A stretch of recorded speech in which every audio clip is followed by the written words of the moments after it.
श्री शिवाय नमस्तुभ्यम। जय माता रानी। दोस्तों, आपके अपने चैनल धर्म साधना में आपका बहुत बहुत स्वागत है। माँ भगवती दुर्गा की कृपा आप और आपके पूरे परिवार पर सदा सर्वदा बनी रहे। दोस्तों, हर महीने की त्रयोदशी तिथि भगवान शिव को समर्पित होती है और इस दिन अगर विधि विधान से भगवान शिव और माता पार्वती की पूजा आराधना की जाए तो कोई भी ऐसी मनोकामना नहीं जो अधूरी रह जाए, क्योंकि इस दिन व्रत धारण करने से समस्त प्रकार के दोषों का, समस्त प्रकार के पापों का शमन हो जाता है। इसलिए इस व्रत को प्रदोष व्रत कहा जाता है और इस दिन प्रदोष काल में भगवान शिव और शक्ति की आराधना की जाती है। जैसे कि प्रदोष काल का समय होता है संध्या काल का समय, जैसे कि जिस समय सूर्य अस्त हो रहे हों उससे कुछ समय पहले और कुछ समय बाद का जो समय होता है उसे प्रदोष काल कहा जाता है और ये समय बहुत विशेष होता है।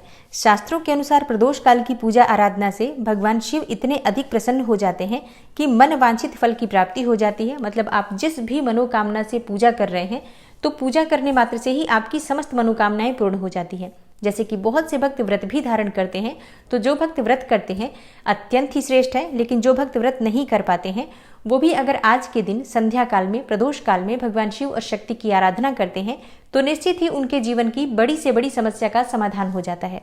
इसलिए प्रदोष व्रत के दिन प्रदोष काल की पूजा बहुत महत्वपूर्ण मानी गई है और आज की वीडियो में आप जानेंगे फाल्गुन मास के शुक्ल पक्ष के प्रदोष व्रत के बारे में। फाल्गुन मास का शुक्ल पक्ष का प्रदोष व्रत कब है, त्रयोदशी तिथि कब प्रारंभ हो रही है, कब समाप्त हो रही है, व्रत आपको कब धारण करना है और पूजा करने का मतलब प्रदोष काल की पूजा करने का शुभ मुहूर्त क्या है।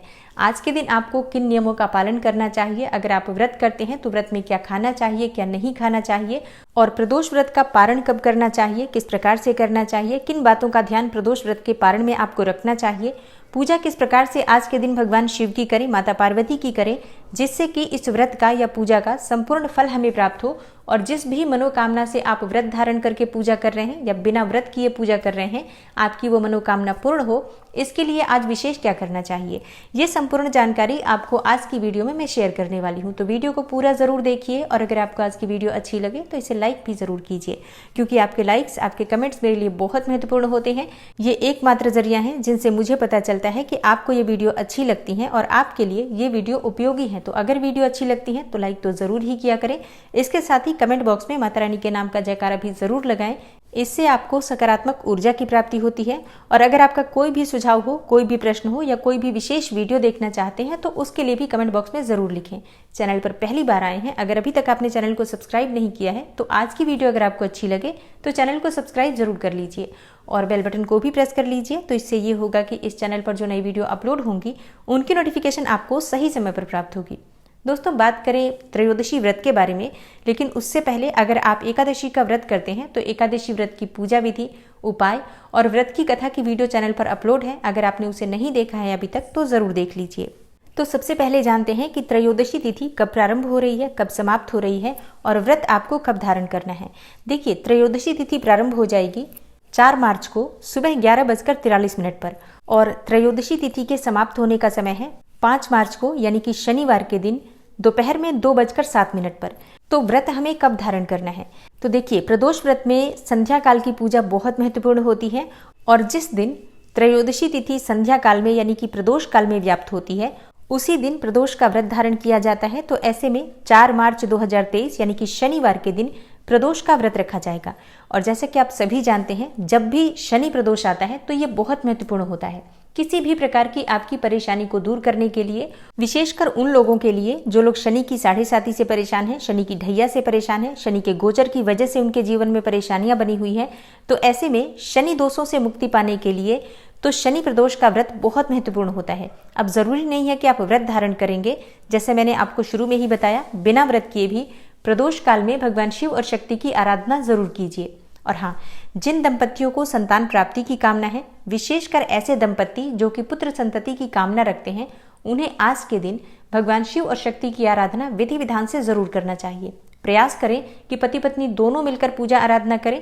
संभव हो तो व्रत भी धारण कर सकते हैं, लेकिन अगर आप व्रत नहीं करना चाहते हैं तो भी आज के दिन को व्यर्थ नहीं गंवाना है। आपको बिल्कुल विधि विधान से, सच्चे मन से, श्रद्धा भाव से भगवान शिव और माता पार्वती की प्रदोष काल में पूजा कीजिए। और हाँ, संतान प्राप्ति की कामना है तो आप चाहें तो इसी प्रदोष से आप प्रदोष व्रत की शुरुआत भी कर सकते हैं।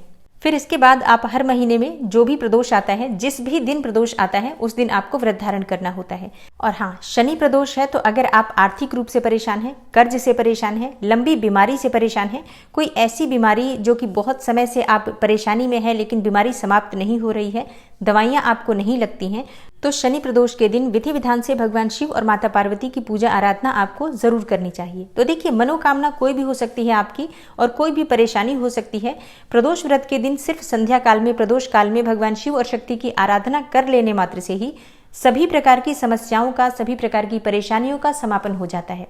और जो भक्त प्रदोष का व्रत धारण करते हैं, प्रातःकाल जल्दी उठ जाएं, स्नान इत्यादि करने के बाद भगवान सूर्यदेव को जल अर्पित करेंगे। उसके बाद अपने घर के मंदिर में भगवान भोलेनाथ की पूजा आराधना कर लीजिए। जो भी आपकी नित्य की पूजा होती है, प्रतिदिन जो भी आपके पूजा के नियम है, वो सभी पूजा के नियम आप प्रतिदिन की तरह ही करते हैं, लेकिन शिव की पूजा उसमें विशेष हो जाती है। आप चाहें तो घर के पास कोई शिवालय है तो वहां जाकर भी पूजा कर सकते हैं और चाहें तो अपने घर में भी कर सकते हैं। देखिए, सुबह की पूजा बिल्कुल संक्षिप्त होती है। पंचोपचार विधि से आप जिस प्रकार से प्रतिदिन पूजा करते हैं उसी प्रकार से करते हैं। सिर्फ व्रत का संकल्प ले लीजिए कि आज आप प्रदोष का व्रत धारण कर रहे हैं या फिर बिना व्रत किए भी पूजा कर रहे हैं, तो इसका भी संकल्प आप ले सकते हैं कि जिस भी मनोकामना से आप पूजा कर रहे हैं या व्रत धारण कर रहे हैं, अपनी मनोकामना भगवान शिव से कहिए, उनसे प्रार्थना कीजिए कि आपकी मनोकामना बहुत शीघ्र पूर्ण हो। व्रत में, पूजा पाठ में जाने अनजाने अगर कोई गलती हो जाए तो इसके लिए भगवान शिव से, माता पार्वती से क्षमा प्रार्थना कर लीजिए। अब संकल्प लेने के बाद आपका व्रत प्रारंभ हो जाता है। इसके बाद आपके पास जो भी सामग्री उपलब्ध है, भगवान शिव की पूजा आराधना उससे कर लीजिए और कपूर जलाकर कपूर से भगवान शिव की आरती कर लीजिए। मंत्रोच्चारण करते रहिए पूजा के समय और पूरे दिन में भी मानसिक रूप से मंत्र जप चलता रहे, इस बात का ध्यान रखिए। और हाँ, जैसे कि आप अगर व्रत धारण कर रहे हैं तो व्रत आप अपनी इच्छा के अनुसार निर्जल या फलाहार किसी भी प्रकार से धारण कर सकते हैं। वैसे आप इस व्रत को फलाहार से रख सकते हैं, क्योंकि बहुत से भक्त ऐसे भी हैं जो कि निर्जल व्रत धारण नहीं कर सकते हैं, इतनी शारीरिक क्षमता नहीं होती है। तो ऐसे में आप फलाहार के द्वारा, मतलब कोई भी फल खा सकते हैं, जूस पी सकते हैं, फलों का रस ले सकते हैं, दूध पी सकते हैं, चाय पी सकते हैं और जल पीकर, मतलब फलाहार और जलाहार के द्वारा प्रदोष का व्रत आप धारण कर सकते हैं। शाम के समय आपको भगवान शिव की विशेष पूजा आराधना करनी होती है, तो शाम के समय विधि विधान से पूजा के लिए आपके पास जो भी सामग्री उपलब्ध है यथासंभव प्रबंध करने का प्रयास कीजिए, जैसे कि भांग, धतूरा, बिल्वपत्र, अक्षत, चंदन, भस्म, जितनी सामग्री आपके पास उपलब्ध हो जाए सभी सामग्री लेकर आपको शिवालय जाकर पूजा आराधना करनी चाहिए। लेकिन अगर आप बिल्कुल भी शिवालय नहीं जा पाते हैं तो अपने घर में भी पूजा कर सकते हैं, घर में शिवलिंग बनाकर भी पूजा कर सकते हैं। और अगर आपके पास शिवलिंग है तो अत्यंत ही श्रेष्ठ है, शिवलिंग की पूजा कर सकते हैं।